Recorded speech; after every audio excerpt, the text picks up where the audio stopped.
Okay, next song. Bro, like these songs coming out, and these shorter and shorter and shorter. Like the hits coming out, Facts.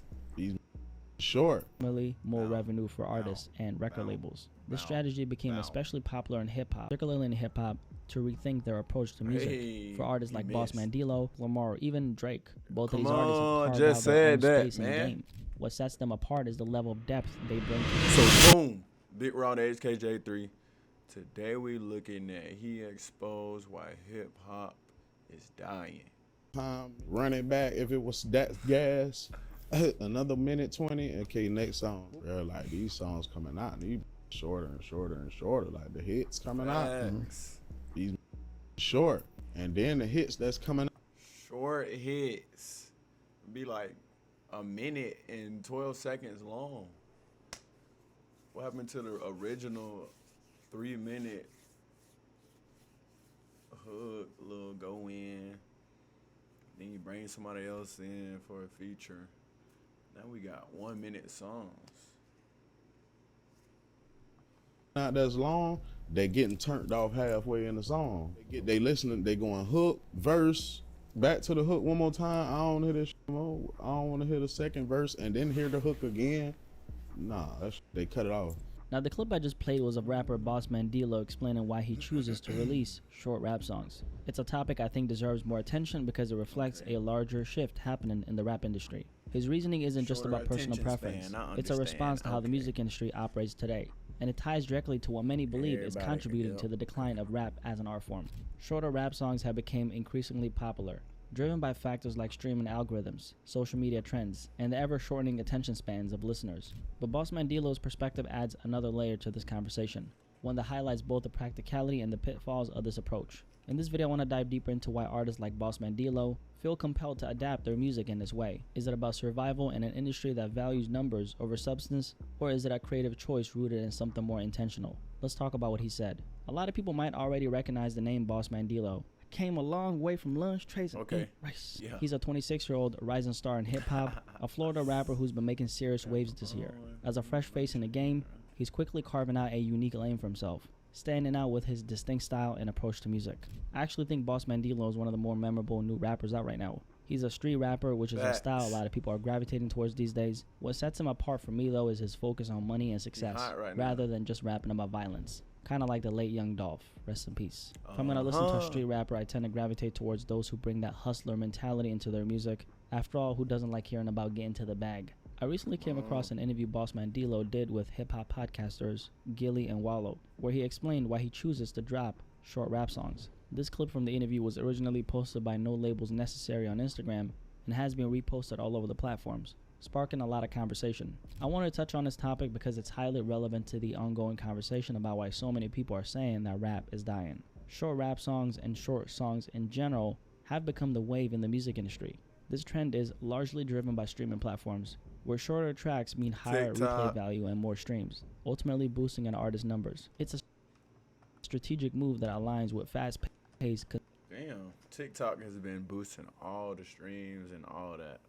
If it wasn't for TikTok, Boss Mandilo would not be on. Who else? Benji, Blue Bucks, whatever. Who else?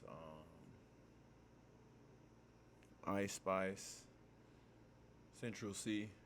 Consumption habits of today's listeners who often prefer quick, digestible content over longer, more intricate tracks. Specifically in hip-hop, this trend gained significant traction during the SoundCloud era. You might remember how rappers like XXXTentacion, Lil Pump, and others from that time began dropping extremely short songs that quickly skyrocketed in popularity. Tracks like XXXTentacion's Look At Me and Lil Pump's Gucci Gang were not only catchy but also concise, clocking in at under 3 minutes. The reason? Replay value. These short tracks encourage listeners to hit that replay button over and over again, ultimately boosting their streaming numbers and helping them climb the charts faster.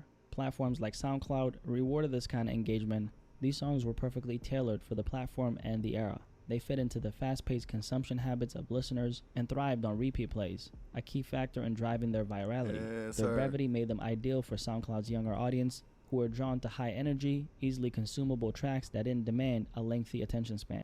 Algorithms have changed the way music is consumed and created. Streaming platforms like Spotify and Apple Music, and platforms like TikTok, reward songs that capture attention quickly and keep listeners engaged. Shorter songs naturally fit this mold. They grab the listener's attention within seconds and often end before the listener even considers skipping. This shift has reshaped the creative process for many artists, especially in hip-hop. Instead of focusing on storytelling or complex structures, the emphasis now is on creating tracks that are immediate, catchy, and easily repeatable.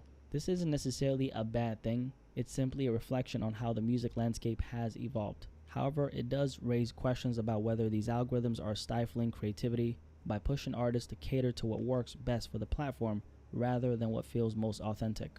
For rappers like Bossman D-Lo, embracing shorter rap songs isn't just a trend, it's a strategic move to stay relevant and thrive in an industry driven by streaming numbers. But as this approach becomes more widespread, it makes us wonder, is this reliance on algorithms dictating the future of music? And if so, what does this mean for the soul and substance of hip-hop as a genre? Back in 2020, something major happened in the music industry that shifted the way artists approached their craft. Streaming services like Spotify and platforms like TikTok started playing an even bigger role in shaping what songs became hits. The trend of shorter songs, which had been bubbling under the surface for years, fully exploded. Suddenly, the average song length was shrinking, with more tracks barely hitting the 2-minute mark. Why? Because shorter songs mean higher replay value, which translates to more streams and ultimately more revenue for artists and record labels. This strategy became especially popular in hip-hop, like we stated, through artists like XXXTentacion and Lil Pump, coming out of the SoundCloud era, which had already laid the blueprint for this formula. Their success proved that shorter, high-energy tracks could dominate the charts, and the industry hasn't looked back since. I want to share a short little story that ties directly into this conversation. A couple months ago, I was chopping it up with a very successful underground artist who's been killing it in the streaming game. I was looking for some perspective on music I was working on myself, so I sent him one of my songs to get his opinion. The track had this long intro, beautiful piano, a smooth bass line, and a nice build-up leading up to the hook.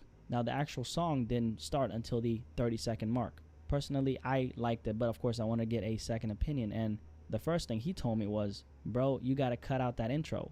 He explained that having a 30-second build-up means you're losing potential listeners within the first 10 seconds. Now, this is someone who's made millions of dollars just from streaming, so I knew that they weren't speaking out of nowhere. Still, I pushed back a little to play devil's advocate, asking why it was necessary to sacrifice such a creative moment in the song.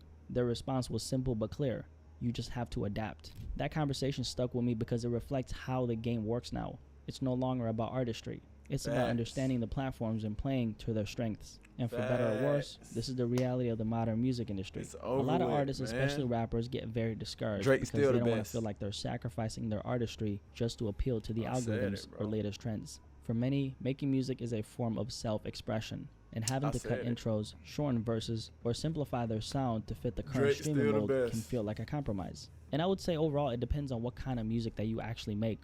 As an example, if you're someone like Beat King, who actually passed away a few months ago, rest in peace to Justin Riley, I really miss that guy. But if you're someone like him, who he made strip club anthems, so his songs are short because if the DJ is running through all these songs in the strip club, he kind of wants to feed people quick hits that they can just listen to and then move on to the next track, right? Overall, though, the reality is in today's industry, success often hinges on how well you adapt to these changes. It's not just about creating a great song. It's about creating a song that works within the frameworks of platforms like Spotify, Apple Music, and TikTok. These platforms reward engagement, replay value, and virality, and shorter songs naturally fit the formula. For some, this adaptation can feel like selling out, but for others, it's viewed as a necessary evolution to stay relevant and thrive in a rapidly changing industry. The question then becomes, how do you balance staying true to your artistry while navigating the constraints of modern music consumption? It's a challenge that every artist, including those like Bossman D-Lo, has to face. Unfortunately, the common listeners is the ultimate gatekeeper to finding massive success in today's music industry. It's not just about crafting a song that resonates with your core fans anymore.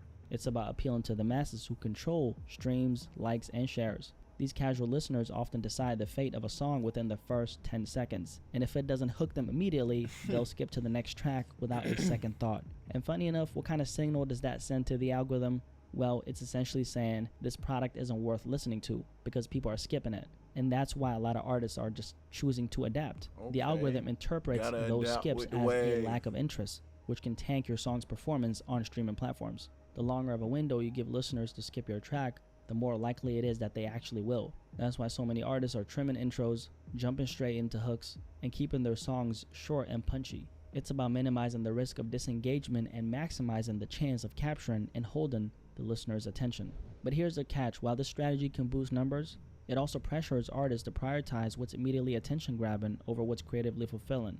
This dynamic has forced artists, particularly in hip hop, to rethink their approach to music. Hey, For artists like Bossman D-Lo, this means adapting to the reality of what actually works in the streaming era. Short songs with instant appeal are often more effective in reaching a broader audience. But this raises a critical question: how can artists stand out and leave a lasting impact in a world where attention spans are shrinking and music is increasingly becoming more disposable? Especially in the kind of generation we live now, often referred to as the microwave era. Everything moves at lightning speed. This is a time where a lot of the young kids grew up on TikTok, Instagram Reels, and other platforms that deliver quick dopamine hits in a matter of seconds. Patience for anything long form or drawn out has disappeared, and that mindset has carried over into how people consume music. This mindset isn't just limited to music. It's directly related to content creation as well, which is its own art form. For someone who builds their audience on TikTok or Instagram through 30-second videos, converting those consumers into loyal followers of your long-form content is an uphill battle.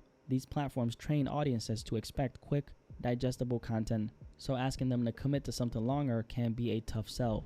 On the flip side, if you take someone like me or any other content creator who focuses on long-form content, it's often easier to adapt to shorter formats when needed. That's because an audience built around longer, in-depth content tends to be more engaged and invested. They're willing to stick around for the message, which creates a stronger foundation when transitioning to other platforms or formats. This difference highlights how important it is to understand your audience and the type of content they're drawn to. Whether you're an artist, a content creator, or both, finding the right balance between short-form and long-form content is key to building a sustainable and loyal fan base in today's fast-paced digital landscape. The reason why it's easier for me to keep people coming back for long-form content is because the seed that I get to plant in your mind has a stronger, more lasting impact compared to someone who focuses on quick, surface-level hits. Long-form content allows me to dive deeper and create a connection that resonates beyond a fleeting moment. That said, different strokes for different folks. I'm not here to downplay anyone's approach. I'm just calling it like it is. Both methods have their strengths. But the real question is which one leaves a lasting impression and builds something sustainable over time,